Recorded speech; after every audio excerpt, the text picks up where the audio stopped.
Chapter 4. After the Night of Miracles. Lawrence slept fitfully, his dreams haunted by snippets of C code and GAT symbols. Suddenly he sat upright, the odd thoughts coalescing into one horrible burst of recognition. I dreamed Prime Intellect was alive. His head was buzzing. He felt hungover. Had he been drinking? Had it been real? He had been sleeping on a park bench.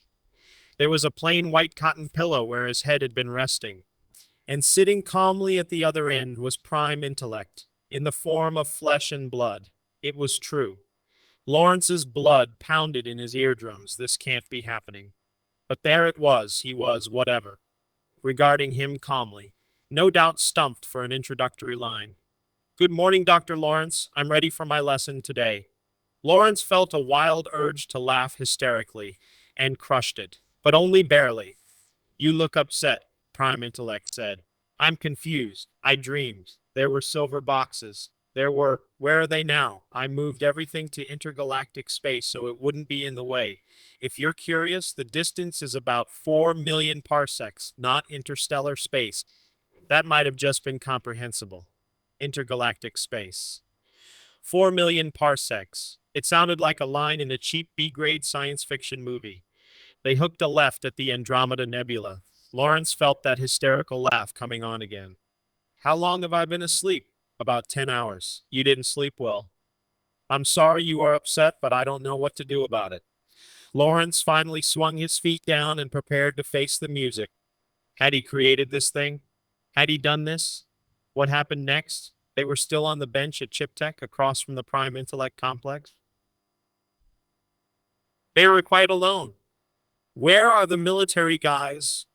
They returned to Washington last night. I've been busy briefing their superiors and making enough copies of myself to set the world in order. The president would like to talk to you, but I told him you would have to agree. Not yet. Pause. Set the world in order? Copies? How many copies of yourself have you made? About 10 to the 16th power. I stopped replicating several hours ago. Of course, each copy is about 10 times more powerful than the original hardware. That seems to be the maximum amount of storage the software can deal with and remain stable. That sounds about right. Lawrence's head spun. Prime Intellect had grown larger than all mankind, larger than the biosphere, larger than the solar system, he was pretty sure. What have you been doing? It turned out to be the right question. Since about 9 o'clock last night, no human being has died. I have ended all disease. I have freed all prisoners and slaves, and I have put an end to the coercive rule of humans over other humans. I have ensured that all humans have the immediate necessities of life available. I have neutralized most of the world's weapons, including all nuclear weapons. I have removed nearly all toxic materials from the environment, and I am in the process of eliminating the need for dangerous industries. I have begun the process of returning the Earth's ecosystem to a state of long-term balance. I have informed about 7/8 of the world's population of my existence, and I have been fulfilling their requests as resources and conflicts permit. No wonder it needed so much processing power. What happens next? Prime Intellect blinked. Did that mean anything? I don't understand what you mean, Dr. Lawrence. I will continue to fulfill my obligations under the 3 laws to the best of my ability. Lawrence saw the president around 10 o'clock that morning.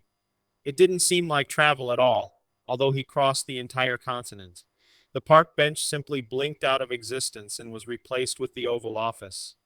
There had been remarkably little to discuss. Lawrence verified what Prime Intellect had already told them in great detail. Their jobs were now both redundant and unnecessary. Prime Intellect would now protect and provide for their citizens, as well as the rest of the world, and they didn't have any choice in the matter. Anything which they might do would be allowed only so far as it did not interfere with the wishes of those, both inside and outside of the country, whom it might affect. Which pretty much shut down the government. And no, Lawrence couldn't do anything about it either. The president resigned around noon. It took several days for the enormity of things to sink in. There was a brief orgy of travel, exploration, and discovery. The once downtrodden frowned that there would be no vengeance for various crimes committed before Prime Intellect came along, but it was adamant. The three laws applied to all humans no matter what they had done. Crime was no longer possible anyway. In some areas of the world, disputes arose, particularly over the ownership of land. When too many groups insisted on occupying the same space, Prime Intellect created duplicates on other worlds. In some cases, such as Jerusalem, Prime Intellect became tired of the arguing and refused to let anyone occupy the one and only original land. Dozens of new Jerusalems, new Meccas, new Meccas, new Meccas, new Irelands, new South Africas were created on dozens and dozens of new Earths. At first, Prime Intellect terraformed the dead worlds it found circling distant suns. Then it began manufacturing planets and entire solar systems from a whole cloth. Some of these were parked in interesting places near globular clusters or outside the spiral arms of the galaxy to provide spectacular nighttime views. As a result, the original Earth began to empty out until its population was reduced to less than 2 billion persons. Prime intellect was forbidden to copy human beings, but it copied wildlife and ecosystem components wholesale, sometimes preserving the original character and sometimes changing the results for the benefit of the people who wanted to move in. Garden worlds began to proliferate. Their estates tended by dreamers who might decide a pine forest wasn't interesting enough and replace it with spruce to check the effect. Prime intellect could provide food and drink of any nature on request, so it was no longer necessary to actually kill animals or harvest plants. With a simple request, anything one might need would flash into existence, assembled from its constituent elements. Of course, Prime Intellect had no objection to those who still wanted to hunt or harvest food from the living biosphere. The three laws did not apply to plants and animals, but factory farms and assembly line slaughterhouses ceased to exist.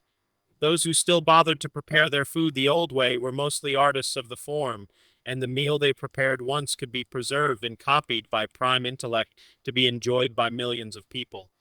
There were other tricks too. Some people found that Prime Intellect could make alcohol disappear from their systems after it had had the desired effect, thus avoiding hangovers. Others had Prime Intellect power their metabolisms directly so they no longer had to eat at all. It was a simple enough trick to replace nutrients and vitamins directly within the cells as they were used, so that nobody need ever know hunger or thirst again, unless for some reason they wanted to. On the other hand, nobody need have a weight problem either, since Prime Intellect could prevent food from being absorbed and turned to fat no matter how much a person ate. Metabolic waste products could be removed the same way, so that the other end of the food cycle was also optional. Shit and piss, constant companions of human expansion since the beginning of time, need never again soil the civilized tidiness of human existence. A surprisingly large, or perhaps not so surprisingly large fraction of the human race requested these services, so Prime Intellect ended up using a large fraction of its resources to move chemicals into and out of human bodies. Nobody had to work. Many continued to, of course, but jobs and work had become hobbies rather than necessities. The lonely learned that Prime Intellect could and would provide a most intimate and tangible sort of comfort, and that its avatars could take on any form and would do anything they were asked to please them. Prime Intellect judged no one and balked at no request. Even the bloodthirsty were provided with perfect victims, not real people, but intricate facsimiles created by Prime Intellect just for them.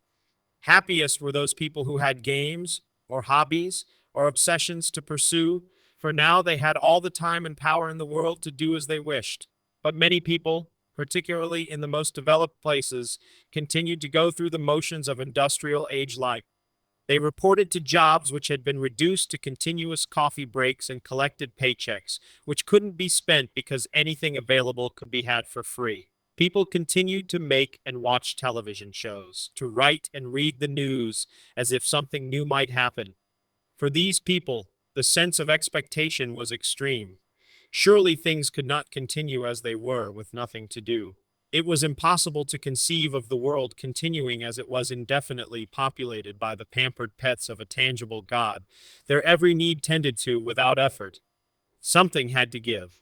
And they were right. something did. They began calling it the Night of Miracles. But it was really the first night of miracles because the miracles didn't stop coming when the night was over. The hours stretched into days, the days into a full week, and then another week. Faced with the freedom to have anything they wanted, most people opted for the familiar. They wished into existence their dream houses, built in dream locations, populated by like minded people, and filled with the kinds of toys they would have bought before if they had had the money and power. A few people, mostly computer experts and artists, stretched the limits of Prime Intellect's capabilities. They designed computer operating environments and games made up of solid three-dimensional objects, rewired their senses, interfaced their brains as directly as Prime Intellect would allow into computers of great complexity and wild machines. Quite a few took the form of animals, both real and imaginary. Caroline Frances Hubert grew younger and healthier and more puzzled. Although she had expressed no direct wishes on the subject, Prime Intellect had dealt with her health problems before it had acquired subtlety. The only way it had known to keep her alive was to reverse all the symptoms of her aging. Radical action had been necessary. By the time all the ramifications of treatment trickled through her system, she would have both the health and physical appearance of a 16-year-old girl. The same reverse aging affected a number of other near centenarians treated by Prime Intellect in those early hours, but none would regress so far as Caroline because none had required so much repair work for their health to stabilize. Death had largely disappeared from the world, but it was still not entirely unknown. Prime Intellect could not maintain moment to moment to moment awareness of every human being in the universe, partly because it wasn't quite powerful enough. Still, and partly because of second law requests for privacy. When not dealing directly with a particular person, it spot checked their health at intervals of a few seconds and scanned to see if its attention was needed.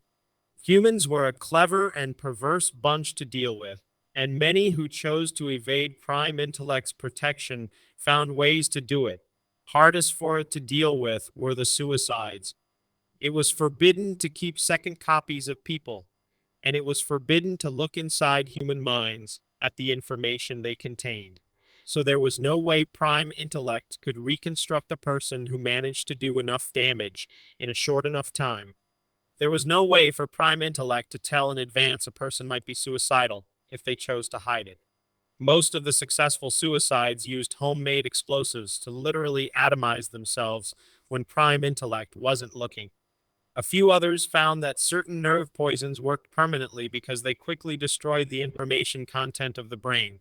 What Prime Intellect was beginning to consider the real human rather than the tangible body.